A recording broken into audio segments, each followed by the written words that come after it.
I don't do intros, and that's my intro. We're gonna watch. I think this is about. Is it the defunding or the? Is it the defunding of the Department of Education? Like they're splitting it up to go to other departments, the functions, basically kind of hollowing out a useless institution. Defunding Defunding of the dough. the DOE, the Department of Education, DOE. Okay, we'll just see what Caroline Leavitt has to say, press secretary. Good afternoon, everybody. Good afternoon.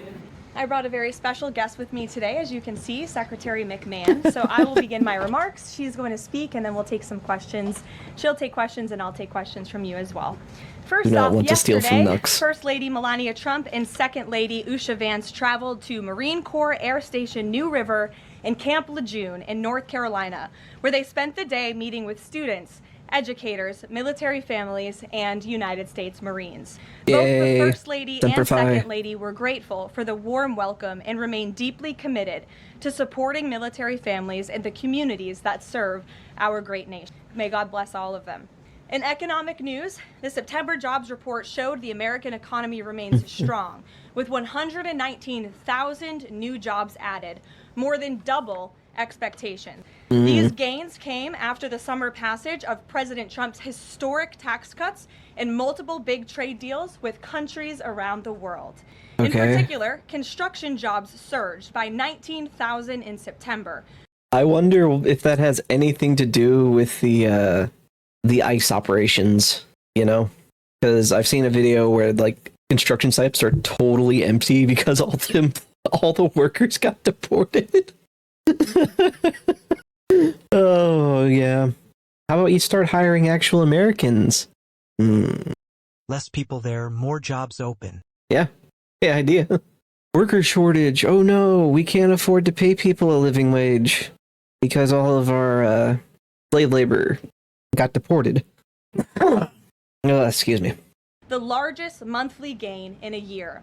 Nearly all of this solid monthly job growth came from the private sector and went to Americans rather than foreign-born workers, the opposite of what we saw under the previous administration. Inflation also remains under control, and wages are up by 3.8% over the year for American workers because of President Trump's pro-growth policies. In fact, real wages are on pace to increase roughly $1,200 for the average worker this year under President Trump.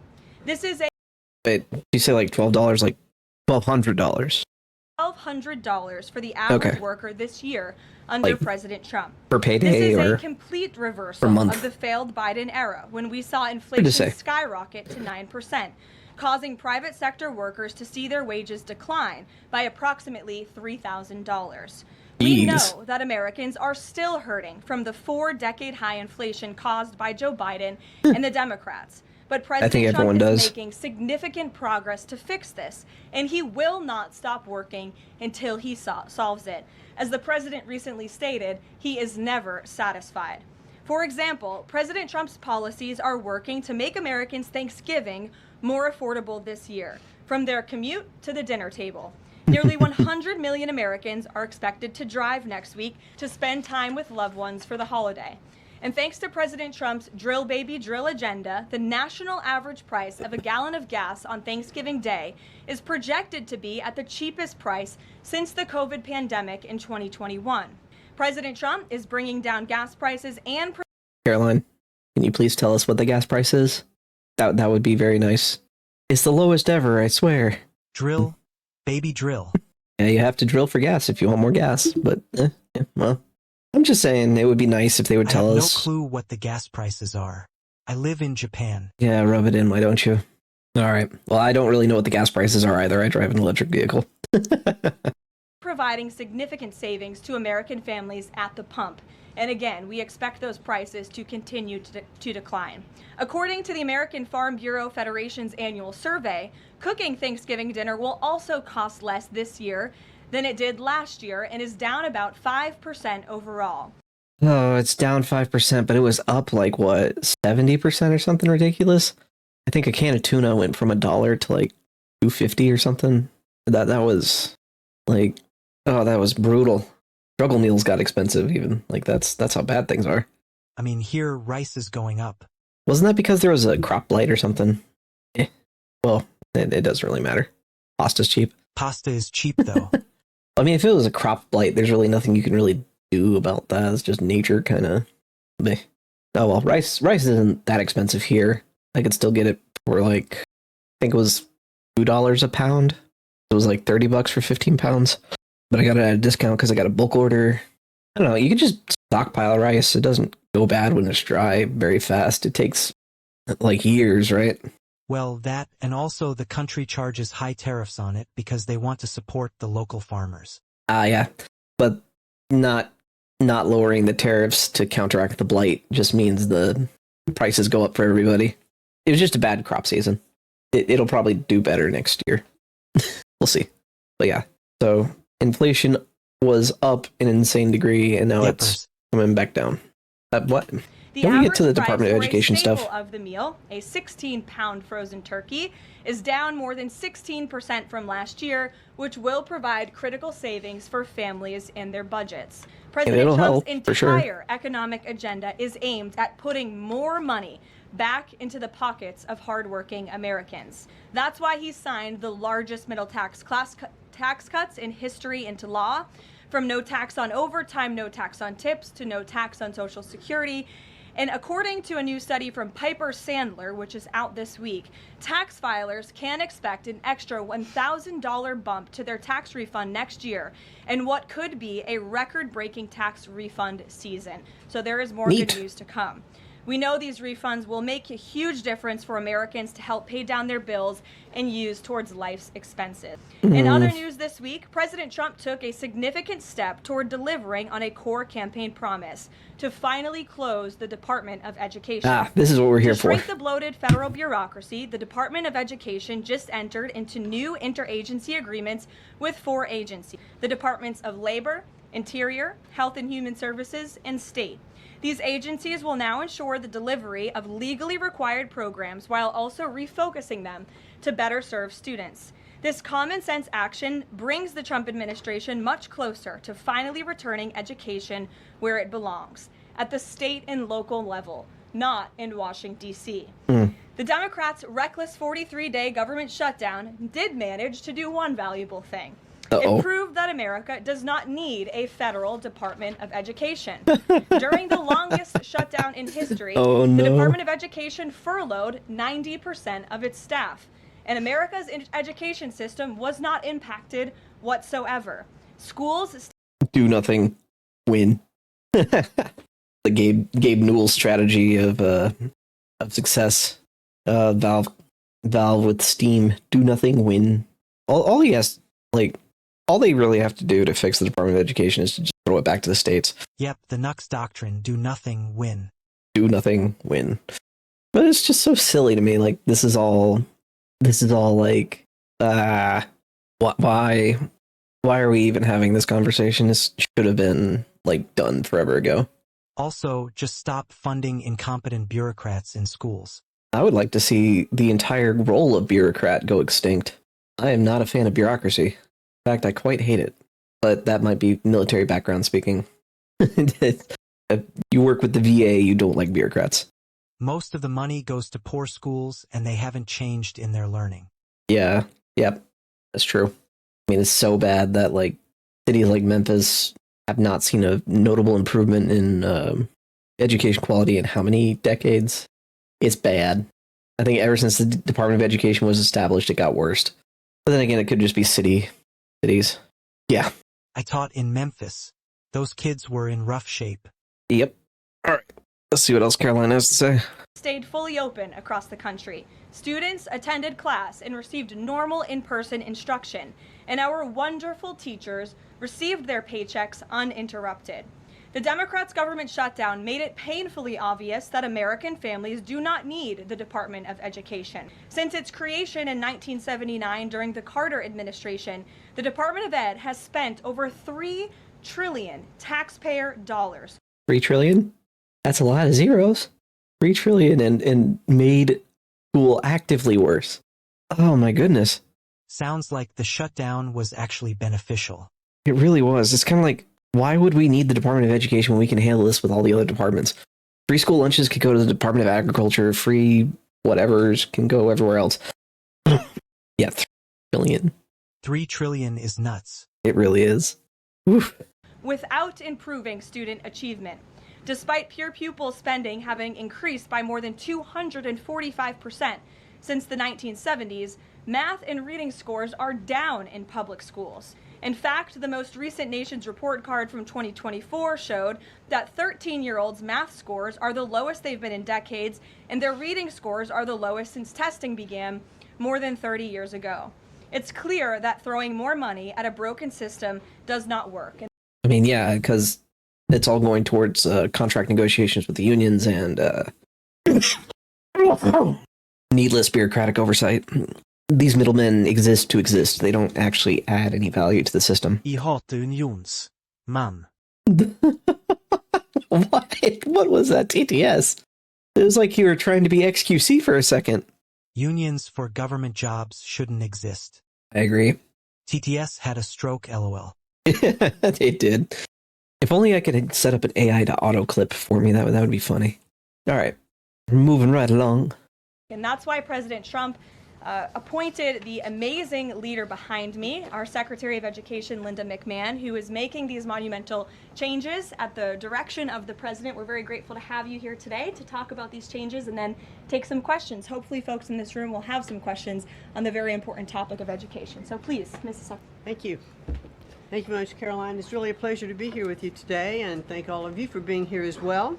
My purpose here is to speak directly to the American families, not just you, but to the American families, about the work this administration is doing in education to reverse our national decline with a hard reset of our education system.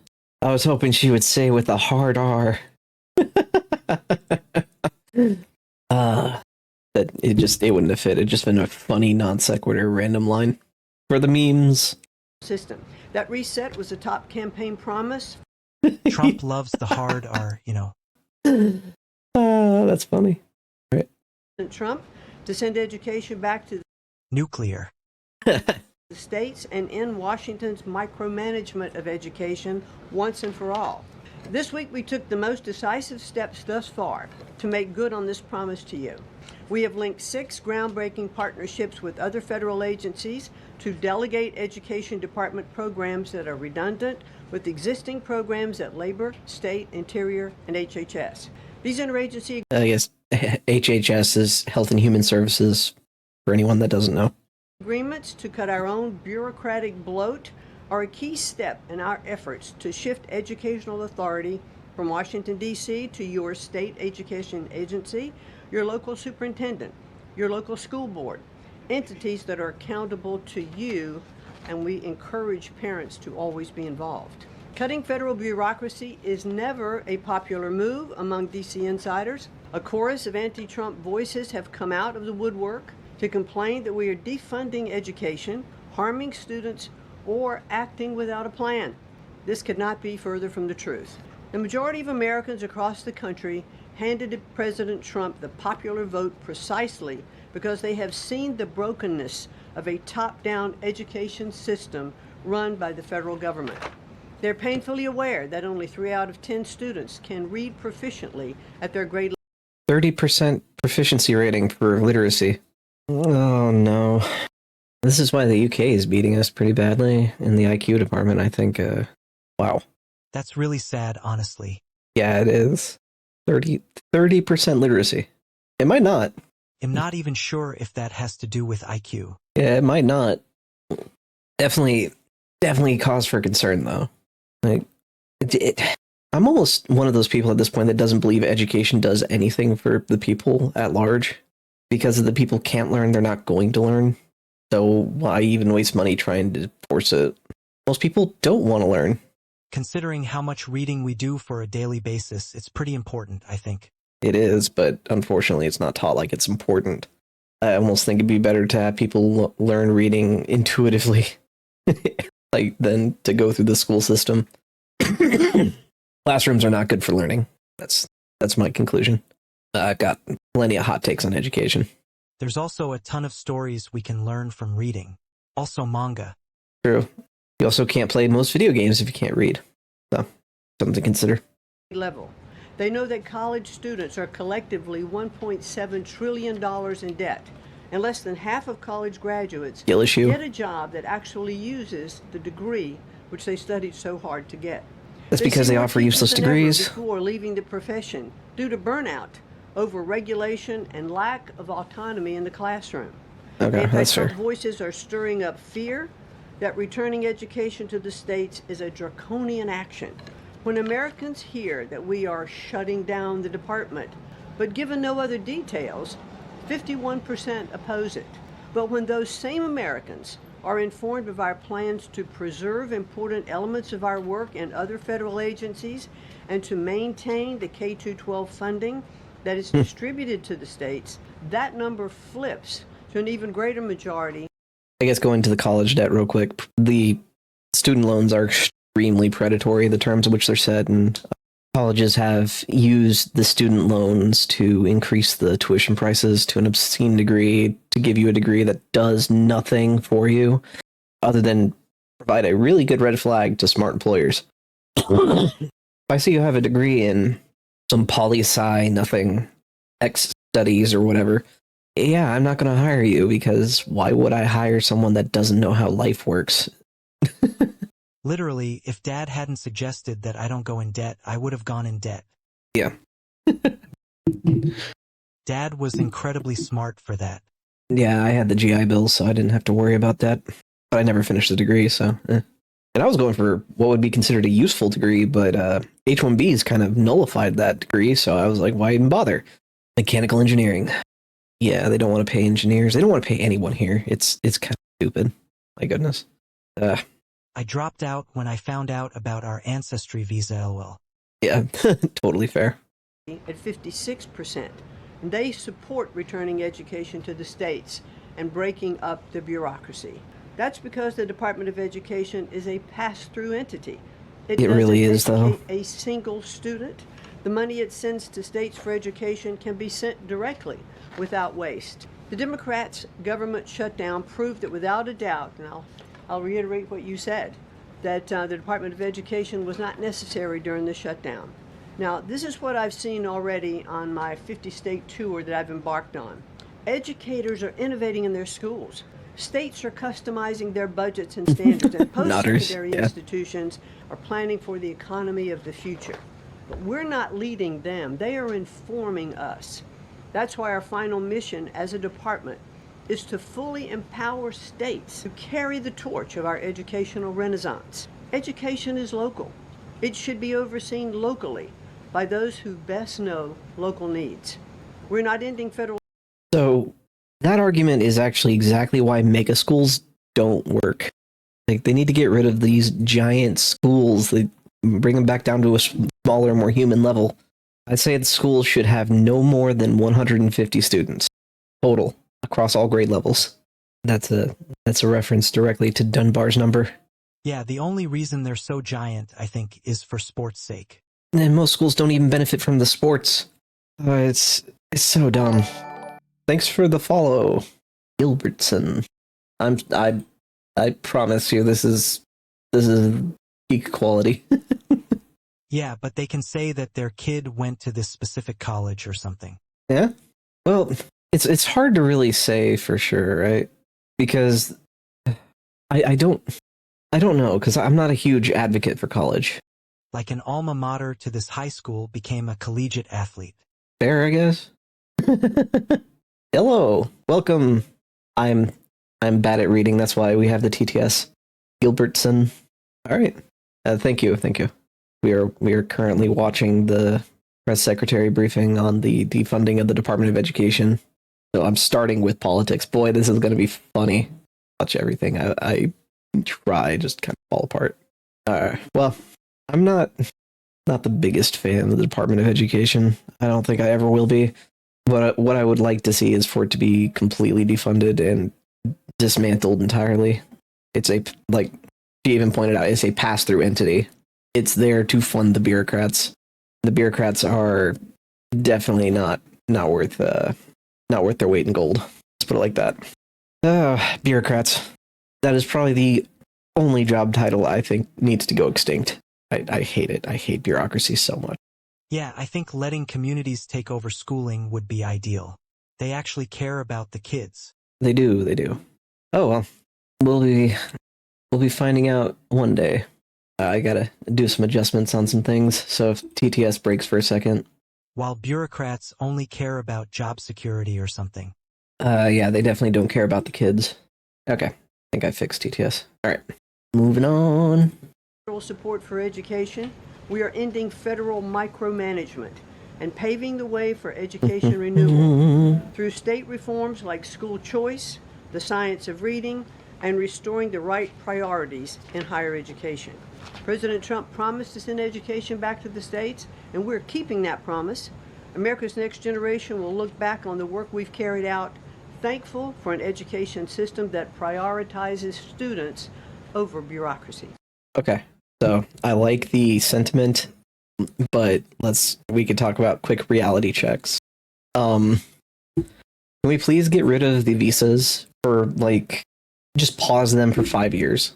No more new visas for workers specifically. Just no new work visas outside of the high skilled ones. I do like that the H-1Bs now have $100,000 fine attached to them, but there's now the new the L1 parking or whatever that they're doing. That really they need to add a fine to L1, maybe $50,000, just to slow things down, because we really need to stop allowing outsourcing of labor. I don't think any other country does it to the same extent we do, and we don't have the same kind of exploitable systems that we do. Yeah, because that's what's really suppressing wages at the end of the day, is all these visas. Yeah, I think slowing down immigration until we can develop our own culture and communities and let everything settle would be helpful. Yeah, I think I'm thinking back to a clip I saw of, I think it was Charlie Kirk, who said we should take some time to digest all the new immigration that we've had over these number of years, but instead we've just kind of been going unfettered, unmitigated, just insane amounts, mass immigration, and it's a good time to just kind of cut our losses and stop. Which is actually what I think the next video is about. The Matt Walsh one that we'll look at next. It's we'll figure it out. Not only that, but they bring their cultures with them and don't assimilate if we don't know how to assimilate them. Yep. Well, thank you very much, Madam Secretary, and we'll take some questions for the Secretary if you have them. Elizabeth, why don't you Here's start? the fun part. Joining us, you announced the partnership to move some functions of the Education Department to other agencies. Are you talking to members of Congress about codifying this so that it lasts beyond the administration? Yes, we started our conversation, and thanks very much for asking that, because there have been some reports that Congress is in the dark on this. That's clearly not true. We've been I've talked to dozens of members of Congress to explain to them exactly what we're doing, to bring them up to speed, and to say to them, look, when we have completed some of these transfers that are working incredibly well, then we will be looking to Congress to codify those, make them permanent. Brian. Thank Make them permanent, please. Please do. I don't know how much they can really realistically do to make it permanent. I guess make it hard to overturn. That's really the only thing I can think of. Oh well. Please. Please do. Please do. Please make permanent. Thank you. Secretary McMahon, what is the update on the negotiations with Harvard? I know the president has publicly pointed to you as somebody who's worked on that. I think you've talked about that at length, but I'd like to understand, where are things with those negotiations with Harvard this time? They're ongoing negotiations, and I feel very comfortable that we are getting close to having those negotiations finalized. It's been open door conversation. I don't know anything about all this, along. so. Deanna? Hello, Mrs. Secretary. The President recently posted about establishing a federal standard for AI. Do you know if the administration has a view on the use of AI for students in schools? And Caroline, do you know if the President personally uses AI? I don't think so. You can handle I've that never one. witnessed it, so I can't attest to that. Why is this Well, AI thing such a I big do think issue AI for is the? going to need guardrails, but I have witnessed Yeah, the AI guardrails, sure. firsthand. I was at the Alpha School in Austin, Texas, and the first 2 hours of every day in that school, students are learning through AI. They have their headsets on, they're in front of their screens, and the AI is really acting as like an individual tutor for those students, allowing those students that can progress faster to do that. Those who need a little catch up, it refeeds information. So, are they talking about using AI tutors or something like that? because that could be useful, but I don't think the technology is there yet. I mean, anyone that's worked with ChatGPT knows that it is prone to hallucinate quite a lot. Yeah, this AI issue, I don't understand why they're asking about it. You know what I mean? AI is great for me as a teacher. I use it all the time to write reports. You could just feed it raw data and it can basically be your little secretary. Sorry, my eye was itchy. Allergy season and all that. But yeah, it's kind of like it can format things for you. It can fill things out. It can do forms. It's Literally, I just talk about what I did that day and it writes it out properly. Give it a journal entry and it turns into a formal report. Yeah, stuff like that. I use speech to text because it's quicker. Fair enough. But yeah, so it's just a tool, kind of like the invention of the hammer. You know what I mean? A lot of the AI art people are saying like all this negative stuff about it, how it's not really creative and things like that. Same arguments they used against the camera. So yeah, it's just oh yeah. Yeah, honestly, but the AI art people are pro-copyright too, which I'm against because it's a legal monopoly. Yeah. Oh well, I'm one of those people that thinks patent law needs to be thrown out at this point because of how much it's been abused. Kind of like if we can't use it the way it was intended, then we should probably get rid of it. Oh well, moving on. To them, and so after those I'm very much a copyleft guy.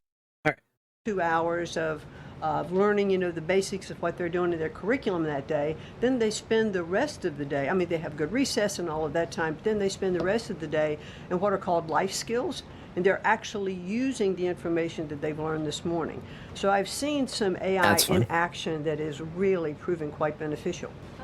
Michael. Thank you, Caroline. Secretary McMahon, as the Education Department continues to pare down, can you talk about taxpayer services like charter school grants and how the department will continue to assist kids with special needs? Well, we are going to make sure that there's no interruption in getting that grant money out the door. I mean, that money is it comes from Congress. It's appropriated by Congress, and we legally are obligated to do that. And the transitions we're starting to make, our first programs that went over to the Department of Labor, that was a few weeks ago. We actually signed the first interagency agreement, which we accomplished under the authority of the Economy Act. We transferred grants for WIOA and for the Perkins Act. And the really good news is that the Department of Labor. I can't speak to these because I don't know the specific programs. Technology system and grant fulfilling system than the Department of Education does. Yeah, that's pretty helpful. As a matter of fact, our executive subtitles are very helpful. Went over with that group over to Labor, said he would compare what the labor system is to education's like held together by bubble gum that is not connected to any other part. So we were able to get those grants out the door more smoothly, and states have actually better access for those systems than they do at the Department of Education. So that's a real bonus. Take a couple more. Carrie, go ahead.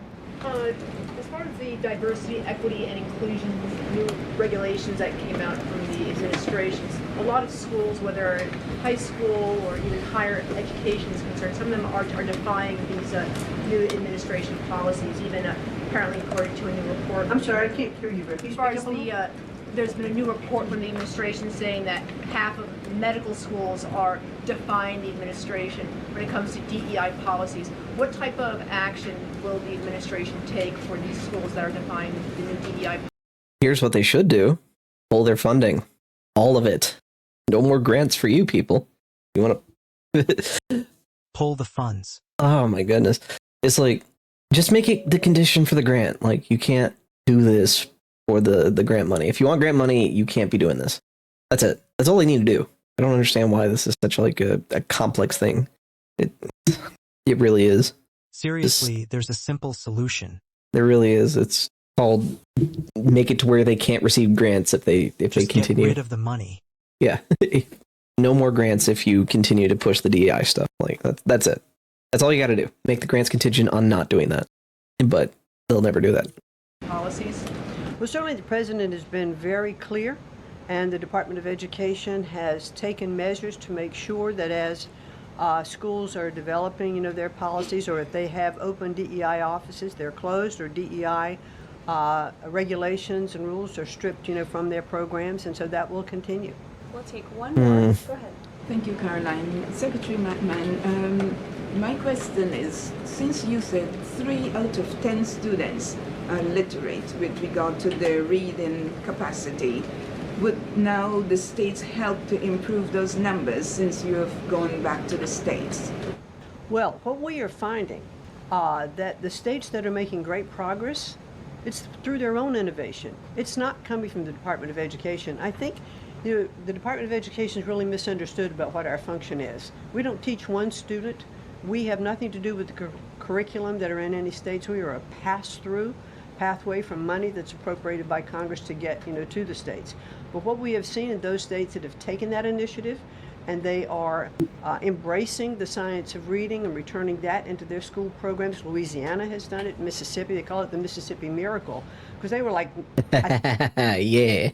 Y'all don't know nothing about no literacy rates. Mississippi Miracle. My goodness. I would speak to this, but I don't know if I want to give away too much OPSEC here.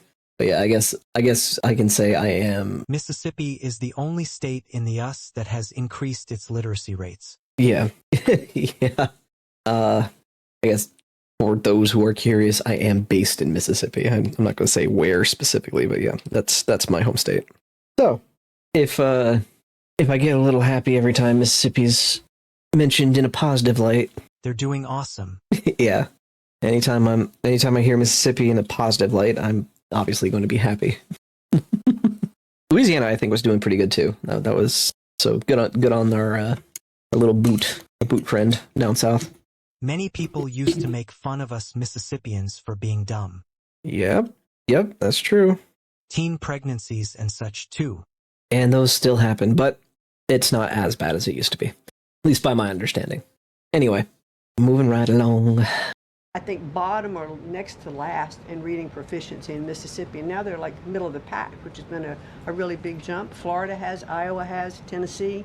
So, but these are innovations that are done at the state level. This is not anything we're dictating, and that's why I'm saying returning education to the states where they really are already leading in their education endeavors. And 90% of their budget they provide. The federal government only provides 8 to 10% of the budget for education. So let's make sure that grant money that's coming from the federal government is getting in their hands as efficiently as possible and getting to students. We don't want teachers having to spend their time and money in regulatory compliance. There was one superintendent chief who said to me that they had done some calculation in their state, and that for every dollar that went into the classroom in a grant, 47 cents was spent in regulatory compliance.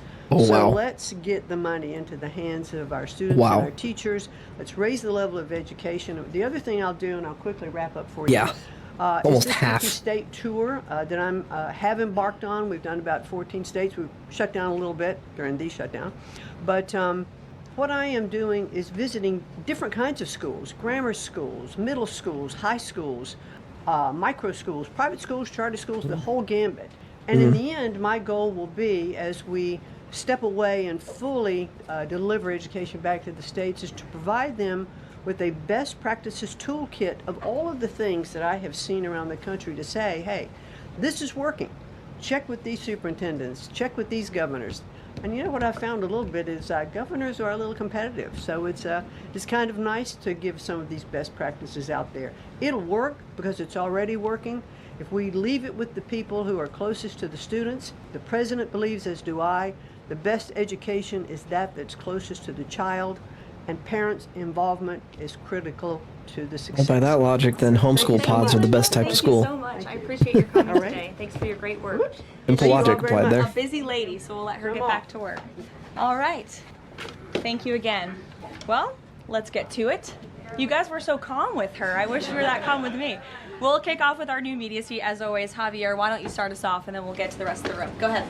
Thank you very much. My name is Javier Negre. I'm from Spain. I'm the owner of the biggest media platform in Hispanic politics, with brands like La Derecha Diario, Ida TV, or UH Plus, or Vicegrad in Spanish. And I'm happy to be here. Thanks for supporting the new media, also in the Hispanic community, we try to fight against medias like Telemundo, Univision, CNN, or NBC News that are spreading fake news and attacking. I am glad he's introducing himself because I would have no idea who this guy is. Sunday, the Real America's Voice, the Rainy Show, the Fred Hispanic Show against communism. The Inaudible Show. Culture that is promoted by people like George Soros to bring communism all over the world, like happening in New York.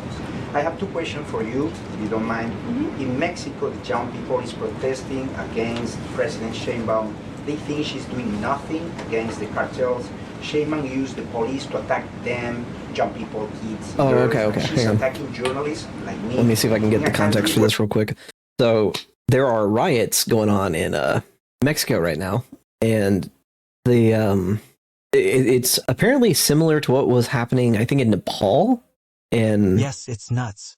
they're flying like One Piece flags and stuff, and it's like so weeb coded, it's insane. And a lot of these leftists are saying like, yes, One Piece is clearly the revolutionary communist ideal, and it's like, well, actually, you just have to watch Dressrosa to understand that it's more like restoring the original monarchy and getting rid of usurpers. Yeah, so it's not really politically coded at all. I think Mother's Basement did a really stupid video on it. Dude, the stuff in Nepal was awesome. One dude who happened to be visiting on his bike going back to Britain got stuck and accidentally turned into a dog. Oh yeah, I saw that. I think Nux covered that. It was like the guy was he's just a travel vlogger, and he got stuck in there while the I don't want to call them riots, but they were just riots were going on. It was crazy, and the communists lost hard in Nepal. So yeah, I'm hoping the same happens in Mexico here. But Revolution. yeah, really is a revolution. I could look up the decoy voice video on that actually if you want me to. We could do that one later. Yeah, they had to helicopter out the leaders, LOL. Yeah, like it was Vietnam or something. Oh my goodness. But yeah, now Nepal is probably better off now than it ever would have been under the communists. People who say communism works have historically never seen what communism has done. I guess they just don't want to acknowledge the failures. The first It was election. also the first election held through Discord, LOL. That's pretty legendary right there too. Hey Skip. We have TTS enabled, and we are covering the defunding of the Department of Education. So if you wanna avoid this one, I totally understand. Mostly just me and my brother trying to get things set up. You can cut this out of the video if you want, Josh. But yeah, there was a lot to talk about here because they're going over like the stuff going on in Mexico and stuff like that. One day I'll have a plan, but right now I'm doing what I want to do. We just talk about things that happen in the world. Yeah, it depends on on your outlook on things. It is pretty fun. But it's like boring fun. It's like laughing at the administration, or not this administration necessarily, but like all administrations that have done just kind of horrible damage to the country. It's fun in a morbid sense. British humor, yeah.